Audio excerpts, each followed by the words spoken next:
Il-politiku għandu jkun lejali lejn pajjiżu, lejn il-partit tiegħu, lejn il-poplu li ħattru. Dejjem għandu jżomm il-valuri ta' Malta u taċ-ċittadini Maltin bħala l-qofol tal-ħidma tiegħu. Kliem Franco Gallia, kandidat tal-Partit Nazzjonalista l-elezzjoni ġenerali li jmiss f'intervista ma' dan l-istazzjon. Franco Gallia għandu 44 sena u miżżewweġ lil Natasha, għandhom 3 tibniet. Jaħdem fil-qasam tat-turiżmu bħala passatemp iħobb il-fotografija, speċjalment fotografija tan-natura u l-annimali. Beda l-involviment tiegħu fil-politika fl-2002, meta ġie elett tal-ewwel darba bħala kunsillier ta' Pembroke. Kien membru parlamentari mill-2004 sal-2008.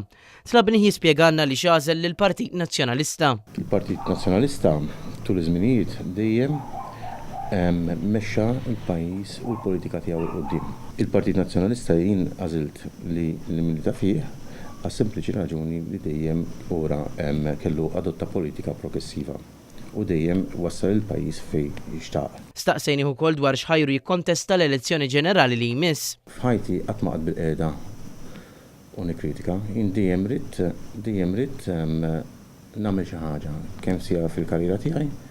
Fil-passat jien il-politika qatt ma interessatni. Iżda inutli wieħed joqgħod bil-qiegħda u ma jipparteċipax. U allura dak kien ir-raġuni għalfejn jiena rrid nikkontesta l-elezzjoni, sempliċi raġuni li ma xtaqx nara d-dinja dejjem minn taħti.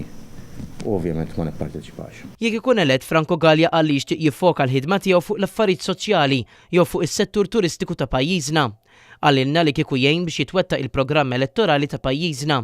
Iżda li il-ħidma fost it-tfal u żgħażagħ Maltin tingħata prominenza. Waħda mill-affarijiet li jiena nemmen li dal-pajjiż għandu jkompli jissaħħa huwa fejn jitlu żgħażagħ it-tfal.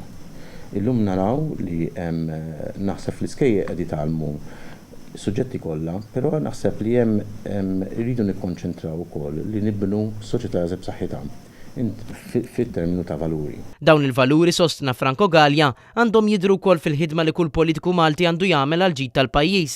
Staqsejna x'inhu l-irwol tal-politiku. L-ewwel u qabel kollox irid ikun leali lejn pajjiżu, lejn ċittadini tiegħu u lejn il-politika li tħaddan il-partit tiegħu.